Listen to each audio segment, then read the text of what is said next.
Welcome back with another banger. It's the React Vibes. Hope you're having a good night. Let's get straight to it. To think we were actually impressed when this first came out in 2023. Extremely grainy and chaotic, with each clip only being like 2 seconds long. Not to mention the backgrounds, movements, and pretty much everything going on in the videos is just totally warped and doesn't visually make any sense. More of a bad trip than a realistic simulation, but it's a start. Then in 2024, we get a serious update. It's looking much better, full HD, and there's a sort of consistency in the video where things aren't just morphing in and out of shape anymore. You'll still notice some movements that are kind of creepy and jerky, or objects that just forget how they were supposed to be oriented. Overall, it still has a very uncanny type of feel to it. Like, we can obviously tell what we're looking at isn't real life, but now 2025 just brought it to a whole new level. Actually, no, this is a real video Will Smith took himself in 2024 as a parody to all the AI videos of him eating spaghetti. But it does give us a sort of control test of what we're working towards, because this is AI Will Smith eating spaghetti in 2025. The future is here. Huge improvements over 2024. At first glance, it almost looks 100% real. But if you look really close, you'll see a few unnatural movements and subtle transformations that just don't make much sense. But clearly, we're making great progress, and soon enough, we're going to be able to generate videos of anyone doing anything, and we're not even going to be able to tell whether they're real or AI. Hold up, should we be concerned? We might be. Shout out to Phil Spixel. Bro, just to watch that evolution in the past 2 years is insane. Owens just had his fashion show in Paris, and I will never understand why these fashion shows are always so dark themed. I mean, just take a look at his models. Their eyes are all pitch black. I mean, every single one of them, there is no white in those eyes, and combine it with the way they walk, I mean, it just creeps me out. Even the people that are pulling up to these shows, I mean, they go all out, dressing very artistically, and there was some really high-name celebrities here as well. We have NFL star Stephon Diggs, we have artist Don Tolliver, and some other celebrities that I didn't recognize, but they all got in line to take a picture with Michelle Lamy. I mean, this woman gets treated with the utmost respect. Her entrances are dramatic. I mean, everyone lines up for it. Everyone's taking pictures. One time she did it with a white horse, and I think we all know the symbolism behind that. Read the book of Revelations. Beyonce's been starting to do this a lot recently too. But just take a look at what Michelle Lamy said at this fashion show. What do you think of the show? Heroes. Resistance. We will win. Mr. Fink, are you going to follow Donald Trump's plan and get rid of DEI and ESG in your companies? BlackRock really is the opposite of Donald Trump in so many ways. You're authoritarian, you're anti-populist, you're top-down. Are you going to change it all in light of the U.S. presidency? How is Donald Trump? Have you talked to Donald Trump since he was elected? Is the World Economic Forum a counterpoint to Donald Trump? Why are you running away from simple questions? Just answer a question. Have you talked to President Trump yet? Why are your bodyguards pushing away journalists, Mr. Fink? They're simple questions. Is it that hard to answer a question that you need bodyguards and to swerve through traffic? Is the next 4 years going to be bad for business with Donald Trump in charge? Is peace the last thing you want on this world? Which makes more money for you, war in Ukraine or peace in Ukraine? Ezra Levant's my name, Mr. Fink. Did you just take a photo of you? Am I supposed to be scared? Is that a threat, Mr. Fink? Why do you think you deserve so much power? Hey, Avi Yemeni, should I be scared now? Which of your former directors do you can't answer any questions? Or is it that you just think you're above questions? That's karma. Your security guard called that karma. Is that how you feel? Like I said before, something is not adding up about this California shit. So we all know the military is in California blocking off certain areas and not allowing people to go back to their home with no explanation. But she just gave some sort of explanation talking about she just trying to keep people safe. So allegedly she want to bring contractors in to move the debris from the homes. But Donald Trump said, why do that when you got people that want to go back to their home and they can remove it themselves and it can be done within a day or two. She said, well, we're just trying to keep people safe. What are you trying to keep them safe from? There's no more fires in the area that already got burned. Why are you stopping them from going to do the shit themselves? Donald Trump said it's going to take at least 2 years if you get a contractor, when people really want to do it themselves. Then he was asked, when would they be able to go back? She said, I think in like a week. What are you doing? Why is it taking a week for people to go back? And then at that, you don't even know. You said you think. Y'all, look at this video. We want you to be back in your homes immediately. But the people are willing to clean out their own debris. It doesn't Yes, cost and a they lot. can. You And should they are let them able do to- it, because No, by the they time you can do hire that. contractors, it's Right. going to be 2 years. 2. He doesn't want to wait around for 7 months till the city hires some demolition contractor. And if individuals want to clear out their property, they can. So let will 'em. be able to go back soon. Mr. President. We think within a We week. think. That's a long time, a week. I'll be honest. To me, everyone's standing in front of their house. They want to go to work, and they're not allowed to do it. And the most important week thing is is a for long people to time. be safe. They're safe. They're safe. Is it me or she seemed highly agitated that Donald Trump is questioning her? Because like I said, it don't make sense. Why are you not letting people go to something that's burned down and rubbish? It's nothing there to steal.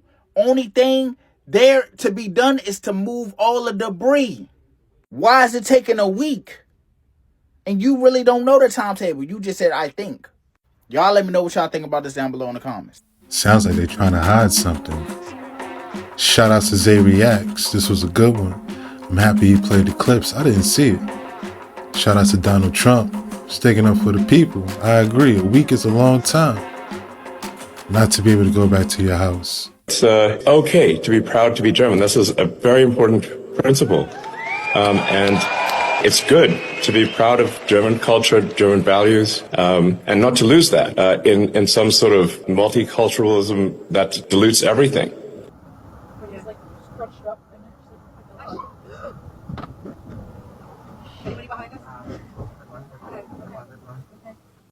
It all makes sense now. This is why you're not getting any Luigi content on your For You page. But wait, it's more. The $63 billion market money that the United Healthcare has lost because of Luigi. But before I explain that article about everybody wants a piece of Luigi, and that'll explain what they are scared of and why they are hiding this content. And I don't like it. But we have brought back Luigi TikTok to the TikTok through this page. So continue, y'all doing a good job to share. Before I get into it, comment, like, watch it to the end, share it with 15 people.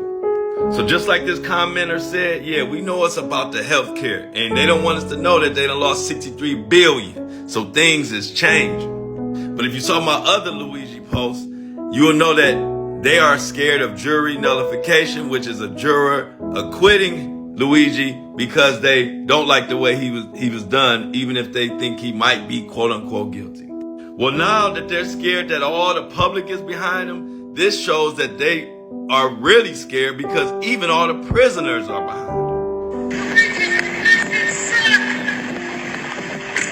Now that was a scene when News Nation pulled up and was talking about Luigi when he was in Pennsylvania in prison, jail, and the prison guards were watching it. They were blinking their lights and just yelling in support of him. Y'all, long story short, they are panicking because they saying if the prison guards are supporting them, the prisoners are supporting them, and the public, where are we gonna get a jury from? So keep sharing or doing whatever y'all been doing with all these buttons because it's working. Let me know if this on your FYP, because I like it. I'm out. Yeah, it showed up in my feed. Shout out to Flo Daddy Flo. Yo, they got Luigi looking like the Joker. Public behind him. It's crazy. $63 billion is a lot of money. We've mapped only 26% of the world's sea floor, yet every time we look, we find something that shouldn't be there. This underwater structure was discovered by a couple of treasure hunters in 2011 called Ocean X, who were exploring the North Baltic Sea in search of high-value shipwrecks, when their sonar picked up a massive circular object lying deep on the sea floor, which did not resemble any recognizable ocean craft or known geological feature. This was the Baltic Sea anomaly. They investigated the sonar scans back on land and noticed clear lines, right angles, and striations all over the structure, which almost looked like rooms and hallways. Beside it was a 1,000-foot long flattened area in the sand, almost like the object crashed and slid into its current spot. Whatever this was, it needed another look. Using their funds from selling artifacts in previous shipwrecks, along with a few investors and sponsors, they upgraded their equipment and returned back to the site a year later. But this time, when they deployed their advanced sensors and 3D scanning equipment anywhere near the anomaly, they would lose signal. Like something was intentionally interfering with their technology. Even their satellite phones and electrical equipment would unexplainably cut out and wouldn't turn back on until they got further away from the anomaly. They drop a remote sub into the water to get close-up photos of the structure and more accurate measurements of it, but this mini-sub would also cut in and out and constantly lose signal on its way down. Something was messing with them. With their funds running short, storms approaching, and struggles with keeping a stable connection, things weren't looking so hot. But then, the mini-sub's viewing monitor comes back online and they see it. 300 feet below the surface and about 200 feet across, they get their first close-up images of the Baltic Sea anomaly. They see flat edges that look like they were made from concrete, perfectly round holes like someone drilled directly into its surface, and several square cutouts all over it. There was absolutely nothing here that suggested this was a natural formation. Strangely too, while the temperature of the sea remained fairly normal, directly above the anomaly, the water was below freezing, which shouldn't even be possible, but it's what their readings were telling them. But this wasn't enough for them. They wanted to get right up in there, so they dove down themselves to check it out firsthand. Seeing it in person, they insisted it must be man-made, or maybe even non-human made. And oddly, some parts of it would turn black when they touched it. There were even areas that looked like stairs, leading from one level of the structure to another, and a domed compartment on top that stuck out from the main body. Around it, they found other objects, like perfectly carved rectangular stone blocks and monoliths, which were buried deep underground, potentially even sitting on top of tunnels and passages beneath the sea floor. They chip off a few pieces of the structure with hammers and chisels and send the samples to a lab for further study, which they find out was just rock. Volcanic rock, but not metal, even though there aren't any volcanoes nearby, suggesting this object may still not have been naturally carved. The anomaly did have quite an interesting look to it, leading some to believe that it was non-human in nature, remnants of an old alien craft that crashed long ago. But now it's looking like it might be something else, perhaps remains of a lost advanced civilization, as I doubt aliens would use stone to build spaceships, but I could be wrong. Some theories even claiming it's a 14,000-year-old monument built by the Atlanteans, who got, let me hear you say it, swallowed by the sea. Either way, like clockwork, the media slandered Ocean X, calling them con artists, as they usually do with any finds like these. While experts insisted the volcanic rock was pushed into place on the sea floor by a glacier from long ago, that just happened to have this totally unnatural shape, and also jams radar and satellite equipment when anyone got close to it, you know, just like volcanic rock usually does. Ocean X tried to raise funding to go back and explore it some more, but no one wanted to invest in it anymore after the media labeled it a scam. But they still managed to scrape up some funds and go back a few years later, although at a much smaller scale and only with their remote mini-sub. This time, they claimed to have found writing, like hieroglyphics, on the side of one of the stones in the anomaly, which honestly, given their non-existent budget for this expedition, it's a little hard to tell from this footage, but it's definitely still something that's worth exploring further. And that's the problem with a lot of these archaeological finds that defy conventional history. They don't fit into our current paradigm of what we know, so experts sneer and debunk them with a pretentious attitude, even attacking and labeling it dangerous information. Mainstream media outlets have no choice but to save face and agree with the experts, or else get slandered and potentially lose their jobs. And of course, the internet misinformation warriors hop on the bandwagon and vehemently insult anyone who supports these fringe ideas. The ones who discover these structures and artifacts, or even people who just talk about them with an open mind, are mocked and called con artists, liars, and frauds, causing investors and governments to pull funding and sweep these discoveries under the rug. Listen, don't just blindly believe discoveries like this are something more just because I talk about it, but also don't blindly believe the inflated egos of the experts or the debunkers who are too afraid of getting ridiculed by others for considering alternative theories. Maybe the more people that have the courage to stand up for and discuss alternate, eye-opening theories like these, the the more support we'll get for further investigation into them. And the closer we'll get to the truth of who was here before us and how old our civilization really is. Wow, that was awesome. Shout outs to Phil Spixel. Was it a spaceship? Was it a structure? It looked like it was being dragged. But yet, it was built out of stone. It looked like a Millennium Falcon to me. Yeah, we hug. When I said goodbye to her, we hug. Like a side hug. Okay. That's... Let me be a little bit more specific. Your DNA went off her underwear. What? She deserves the truth to be told, and you know it. That's a horrible thing. I don't even have the ability to do that. It's really hard for me to believe, too, that you would do a thing like this. I didn't. But how many times have you been caught in lies? I know. And this is the whole reason why you're on restriction. It's because you're not telling the truth about things.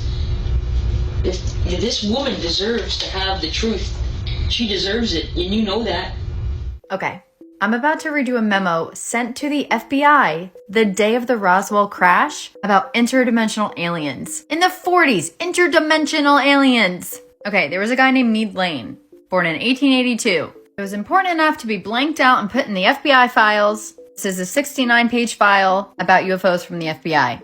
What I'm about to read has very crazy accuracy to what has been going on with these plasmoids and talks of aliens in a way that resonates with me, so I'm going to share. Okay, so Mead Lane was not only a professor, he was a ufologist and a parapsychologist studying the paranormal. Supposedly, the memo was so accurate that the FBI started following him, his wife, and his paranormal friend who was a medium. Okay, so I'm going to read a Reddit thread with the memo in bigger words so y'all can read along. So here's the memo. We're going to read it here. He wrote, "This memorandum is respectfully addressed to certain scientists of distinction, to important aeronautical and military authorities, and to a number of public officials, and to a few publications. The writer has little expectation that anything of the import will be accomplished by this gesture. The mere fact that the data herein were obtained by the so-called supernormal means it is probably sufficient to ensure its disregard by nearly all persons addressed."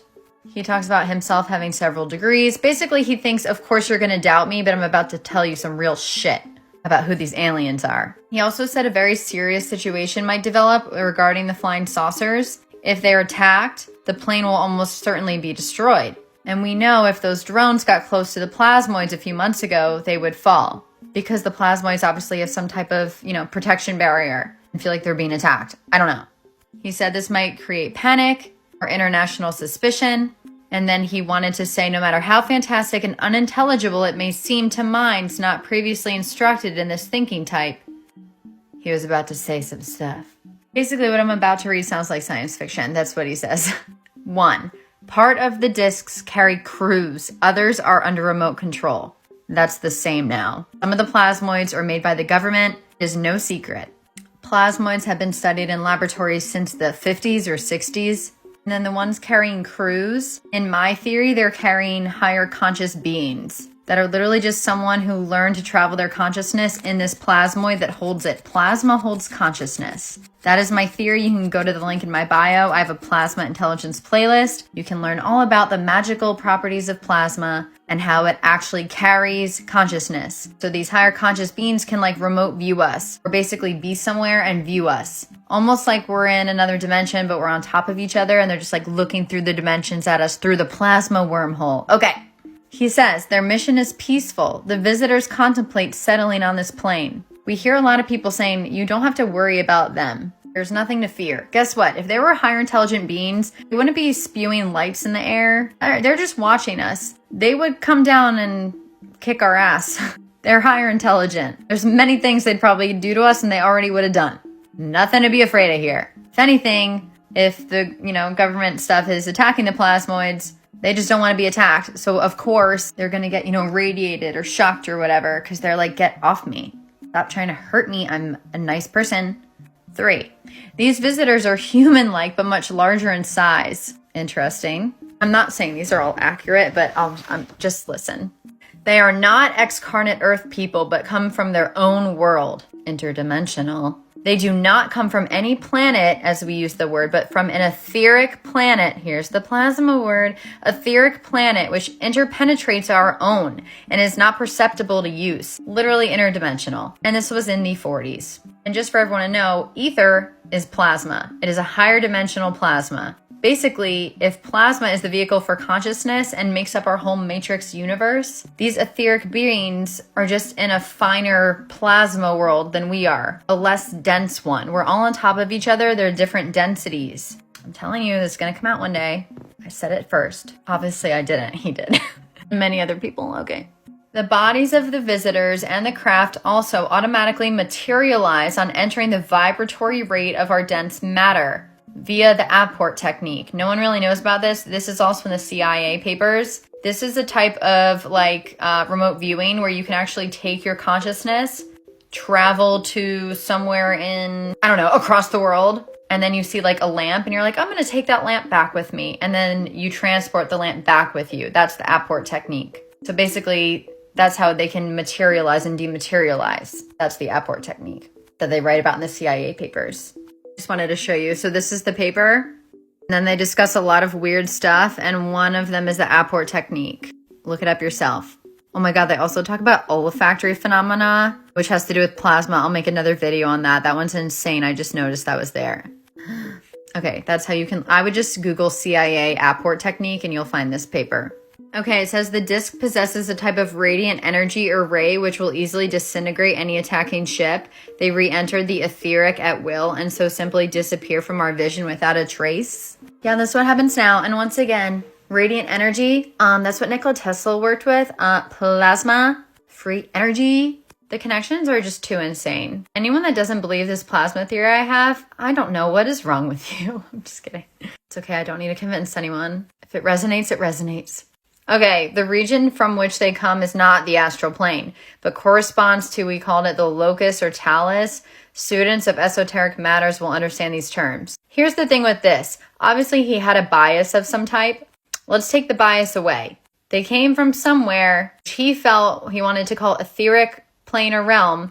I think we can all agree that it's something interdimensional. And this is how his brain associated it.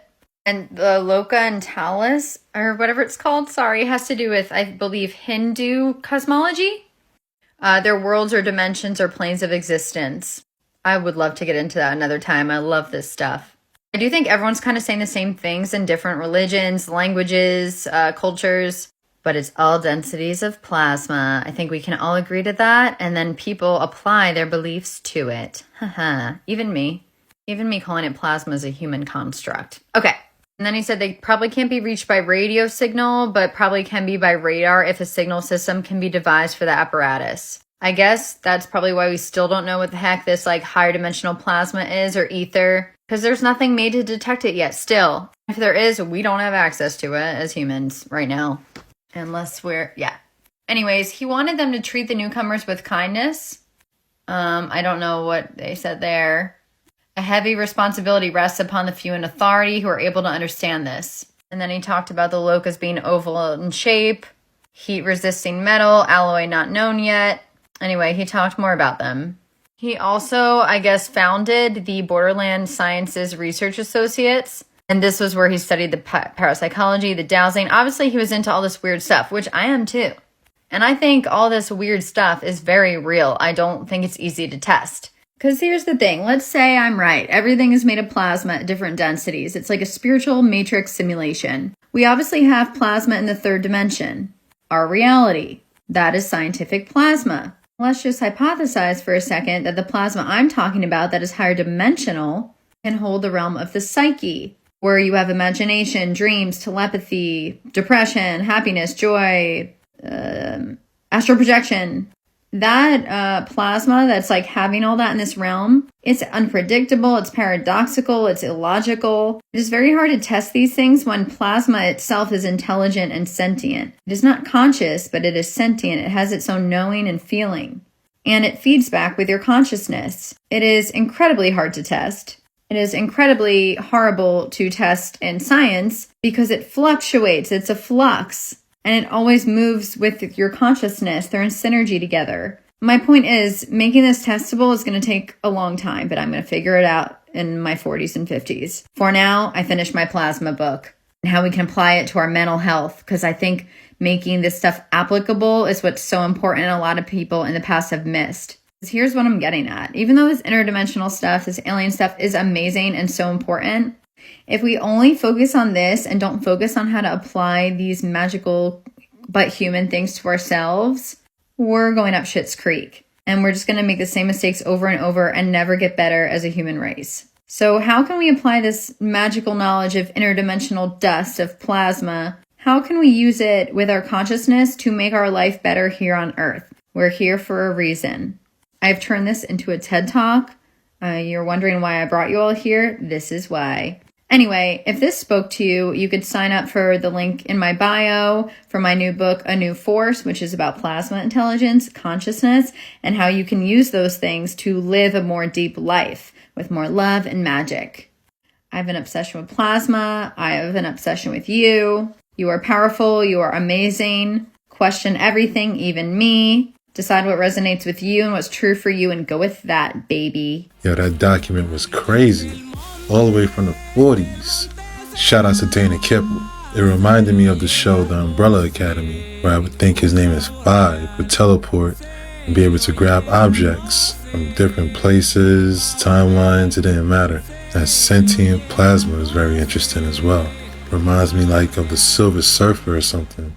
JFK's files are declassified, it's going to tell us a lot about Robert Kennedy and MLK. There's been some evidence that's already been redacted that have a lot of people believing that all three of their passings were connected to one another, and we are about to deep dive that theory right now. Someone who talks about this is Robert F. Kennedy Jr., who doubled down that he believes that the three-letter agency that starts with a C was behind his uncle's unaliving. He talks about how there's millions of documents that's already been somewhat redacted, and there's a lot of that three-letter agency's documents, transcripts, and recorded conversations. In these documents, there are confessions of people who are directly involved in the plot and who were involved in planning of the plot and who were peripherals to the plot. Believe that the Warren Commission that was established by President Lyndon Johnson to investigate the unaliving of JFK was engaged in a cover-up. The ex-CIA director Alan Dulles was a part of the commission, and his brother, the former Secretary of State John Foster Dulles, had been fired by President Kennedy. After JFK passed away, his brother RFK's first phone call after receiving the news was to CIA officials asking them if they were responsible. Now, this isn't the first time we heard this, because years ago, one of Lyndon B. Johnson's friends who got caught up in a fraud scheme alleged that Johnson was involved in this scheme, and at the time, he had ordered several unalivings disguised as accidents to cover up connections to the fraud case that he was fighting. And then he had set up the unaliving of JFK. No, Lyndon B. Johnson did make the Warren Commission to investigate the unaliving of John F. Kennedy after Lee Harvey Oswald was unalived. And that commission is the one that concluded that Lee Harvey Oswald acted alone. Lyndon B. Johnson created the Warren Commission.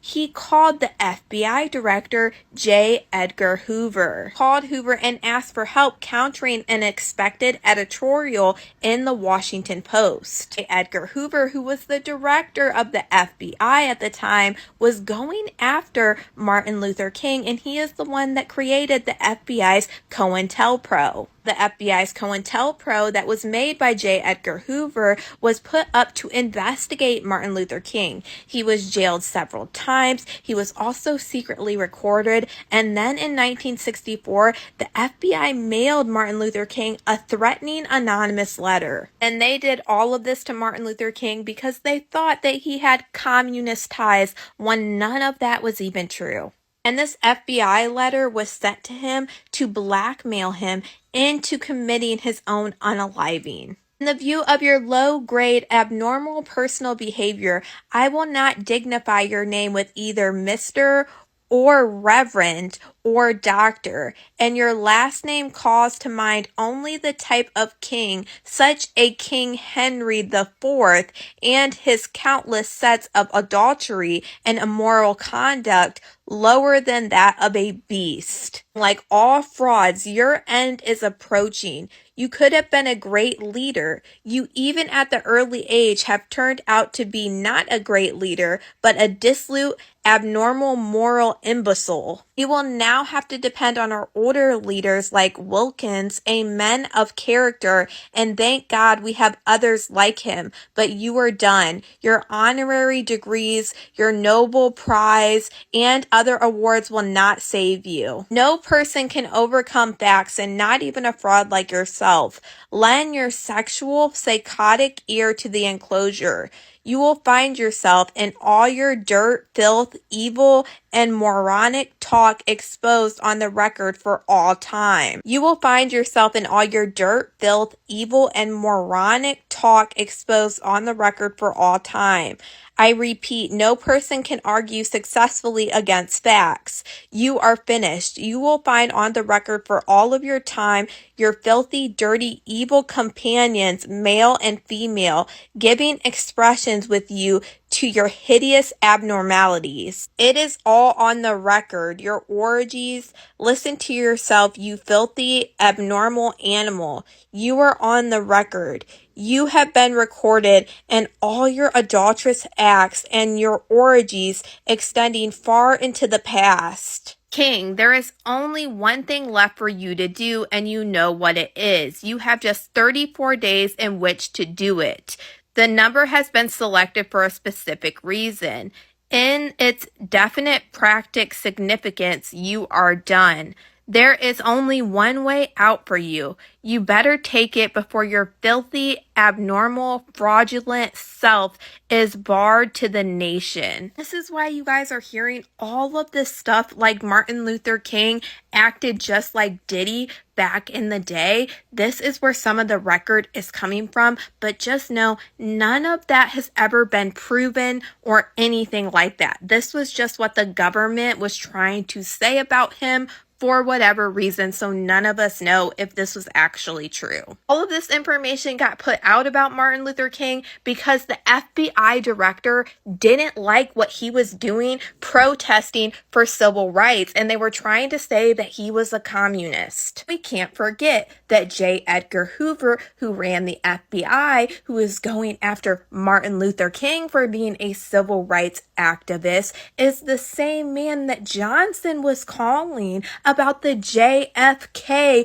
Warren Commission to investigate his unaliving. Warren Commission, based off some of the documents and what RFK Jr. believes, that it was created just to be a cover-up for the unaliving of JFK. JFK was also very involved with the civil rights movement, and he often used Martin Luther King because he believed that he was the pathway to civil rights. Now we know that Martin Luther King was took out the same year that Robert F. Kennedy was also took out. Robert F. Kennedy wanted to find out what happened to his brother John F. Kennedy and who was behind it, and he did believe the CIA was involved. Robert F. Kennedy does a monumental thing, and he runs for president while Lyndon B. Johnson was also running for president. But sadly, then RFK would be unalived, and he didn't even get to make it to the actual presidential election. And we know how amazing it would have been if he made it there, because 9 times out of 10, he would have got elected because everybody loved the Kennedys, and he was already a senator. And if he actually would have became president of the United States, he would have got access to a lot of different things and possibly could have figured out what happened to his brother, John F. Kennedy. And just know right now, no new documents have dropped for any of these people at all yet. When they do drop, if it's something you're interested in looking at, you go to archive.gov, and this is where the files will be uploaded to. And right now, you can go through the thousands and thousands and thousands of documents that they already have on JFK, MLK, and RFK. But it probably take you some years to get through them all. Once I see some of this new information dropped, I will go over it all, but you guys let me know what you guys think about all this in the comments.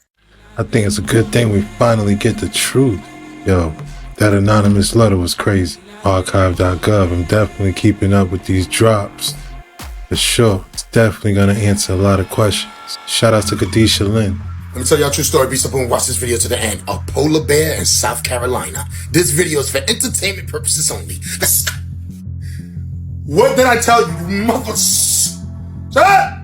Polar bears are in South Carolina. He must have came from Florida. What I told you. It's not a game out here, guys. Shut up! Unbelievable.